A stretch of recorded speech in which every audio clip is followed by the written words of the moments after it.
네, 민주당 송영길 전 대표가 어제 검찰에 자진 출두했지만 조사는 무산됐고요. 이를 두고 여야는 엇갈린 반응을 내놓고 있습니다. 권칠성 수석 대변인 연결돼 있습니다. 민주당입니다.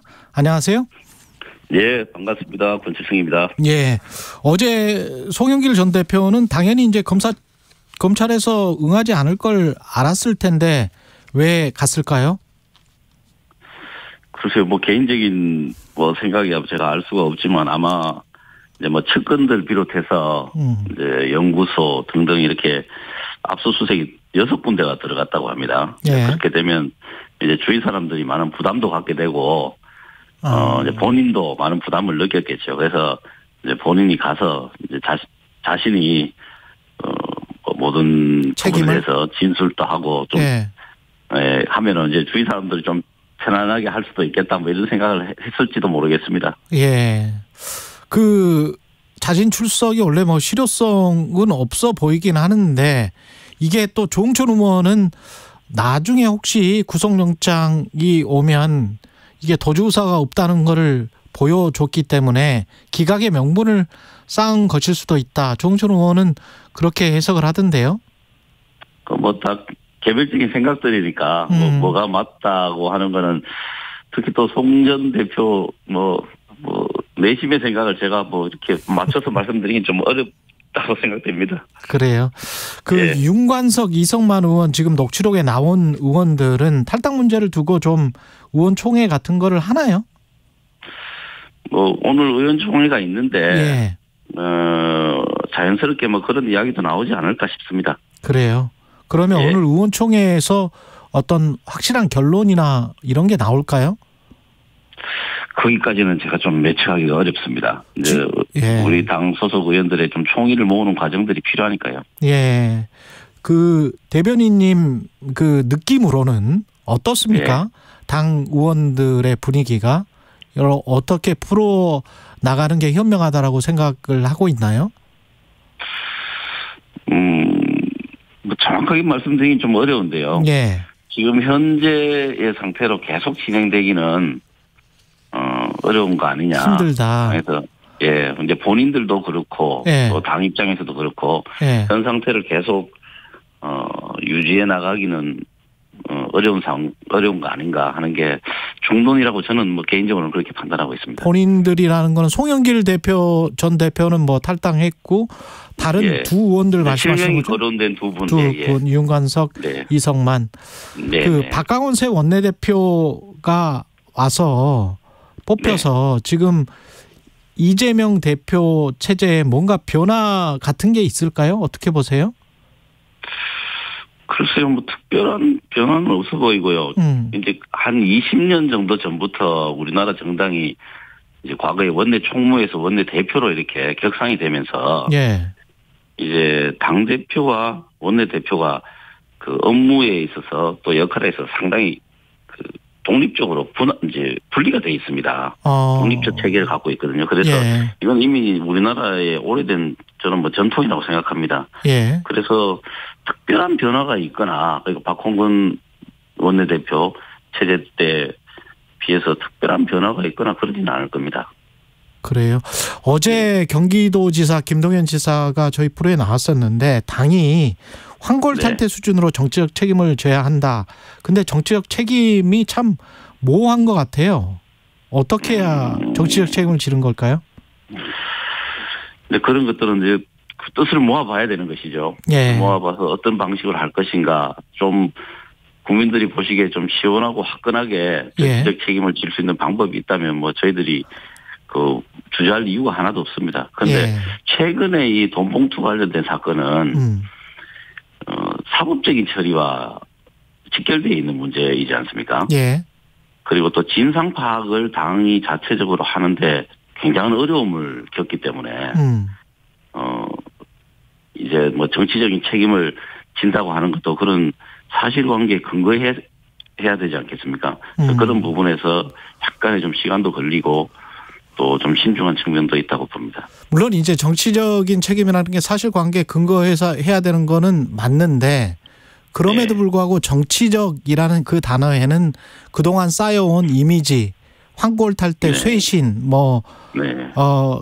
그동안과는 다른 민주당 네. 이런 어떤 상징적인 의미가 있어야 될 것 같은데 그러면서 나오는 게 비대위 체제 이야기가 꾸준히 나오고 있거든요. 있었죠. 예. 예. 예, 뭐 당 일각에서 그런 말씀을 하시는 분들이 계시죠. 건 의원님 생각은 어떠세요? 저는 이거는 뭐 100% 제 사견이라고 전제하고 말씀드리겠는데요. 100% 사견이다. 예. 네, 저는 이렇게 봅니다. 내년 총선은 뭐 민주당이 이재명 대표만으로도 치르기는 어렵지만 예. 이재명 대표 없이도 절대 치를 수 없다. 저는 그렇게 생각합니다. 예. 그래서 이제 통합이 가장 중요한 것이고. 예.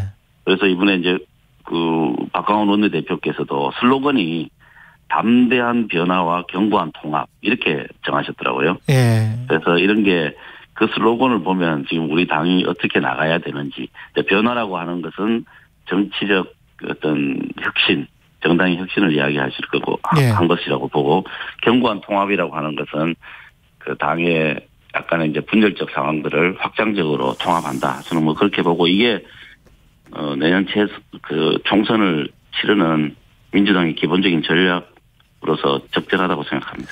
근데 당원들이나 국민들의 혁신 요구와 지금 현재 현지 국회의원들의 어떤 기득권과 이게 서로 상치되지 않습니까? 솔직히. 상치되는 부분도 있고 예.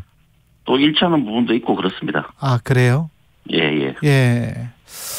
그게 상치되는 것 같으면 그 당내의 의견이 일치돼서 한 방향으로 가야 되겠죠. 그런데 당내의 의견들도 다 다양하기 때문에 예. 그게 이제 어떤 거는 좀 상치되는 게 있을 것이고 어떤 부분은 또 부합하는 부분도 있을 것이고 그렇지 않겠습니까? 예.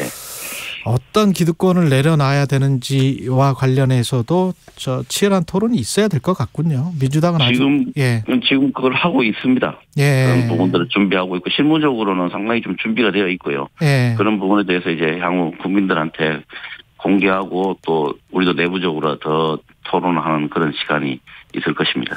민주당 지도부가 윤관석, 이성만 출당을 잠정 결론 냈다. 단독 보도가 하나 나왔는데 이거 사실 확인을 할 수 있을까요? 그거는 오늘 한번 지켜보셔야 될 것 같습니다. 오늘 지켜보셔야 될 것 같다. 예. 약간 고구마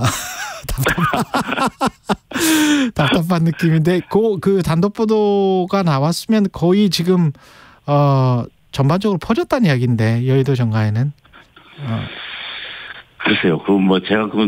제가 대변인이 아니라면 뭐 어떻게 말씀드릴 수 있을지 모르겠는데 제가 그래요? 대변인이라 뭐 공식적으로는 확정하는 듯한 느낌이 있어서 제가 그 부분은 제가 답변 못 드려서 죄송합니다. 예, 윤석열 대통령이 지금 박강원 원내대표는 초청했다고 했는데 이재명 대표를 먼저 만나는 게 순서다라고 박 원내대표가 이야기를 해서 결국은 대통령은 이재명 대표를 만나기를 원치 않는 걸까요? 어떻게 생각하세요? 민주당에서는?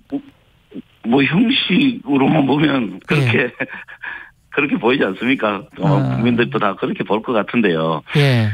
박강원 대표 말씀하셨듯이 아직 당대표를 만나지 않은 상태에서 원내대표가 먼저 만나는 것은 좀 어렵다. 이렇게 아주 완곡하게 말씀을 하셨거든요. 예. 뭐 원체 부드러운 성품이시라 그렇게 말씀하셨는데 사실 좀 매너가 아니죠. 이렇게 하는 거는. 그동안에 이재명 대표가 이제 회동을 요청한 적도 있고. 예. 그런데 의도적으로 당대표를 이제 소외시킨다고 보는 게 겉으로 드러난 현상을 봤을 때는 그렇게밖에 보지 않을 수가 없고 예. 또 원내 제1당을 이제 국정 파트너로 인정하지 않는 거 아니냐. 뭐 그렇게 생각을 해도 뭐 무방하다고 보입니다. 혹시 이재명 대표 반응 같은 게 나온 게 있나요? 없습니다. 없습니까? 예. 예. 지금 이런 상황이면 대통령도 그렇고 국민의힘과 그러면 신임 원내대표들끼리 해서 어떤 대치 정국이 좀 풀릴 수 있는 가능성은 있습니까? 윤재혁, 박강원. 예. 그러니까 그 대통령실에 가는 면담하는 그거를 말씀하시는 건가요? 아니요. 그것뿐만이 아니고 뭐 간호법이랄지 뭐 방송법이랄지 노란봉투법이랄지 쭉 있지 않습니까? 예. 그런 것들이 어떤 어느 정도 서로 간에 합의가 될 수 있는 선들 그런 분위기가 조금이라도 있습니까? 5월에는? 그 부분은 뭐 앞으로 어떤 변화가 올지는 저도 뭐 예상하기 힘듭니다. 예. 그렇지만 이제 원내 대표들이 이제 바뀌었으니까 조금 새로운 시도들을 해보리라고는 예상을 합니다. 지금 저 태영호 최고위원의 그 녹취록 있지 않습니까? 네. 이거는 진실은 뭐라고 생각하세요, 민주당은? 저는 대통령실에서 최소한 그런 의도를 가지고 있었다는 게 들켰다, 좀 그렇게 봅니다. 그리고 이게 사실이면 기본적으로 매우 심각한 불법 행위거든요. 그리고 지금 당사자가 그렇게 이야기를 들었다고 이야기를 한 녹취록이 나왔으니까 이거는 수사기관에서 수사를 해야죠. 저는 그렇게 봅니다. 그리고 수사를 해서 밝혀야죠. 이게 사실인지 아닌지를 공식적으로 밝히려면 수사라든가 조사를 통해 가지고 이 내용을 밝힐 수밖에 없지 않습니까? 그거를 뭐 외부에 있는 사람들이 그 파편만 듣고 사실이 아니다 이렇게 확정하긴 한다는 것은 불가능할 테니까. 그렇죠. 또 사실이라면 또 심각한 불법 행위이고 그렇기 때문에 이런 수사가 필요하다. 그래서 밝혀야 된다 이렇게 생각합니다. 당 차원에서 뭐 법적으로 대응하거나 고발하거나 이럴 검토 중입니다. 검토 중이고요. 예. 네, 이제 법률 검토가 필요하니까 약간은 시간이 걸리지만 지금 검토 중입니다. 다른 의원들에게도 혹시 만약에 했다면 정무수석이 그런 말을 할 수 있었을까요?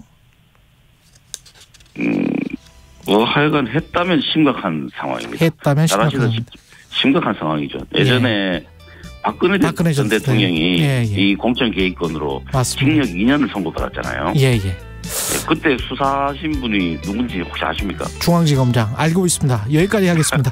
민주당 권칠승 수석 대변인이었습니다. 고맙습니다.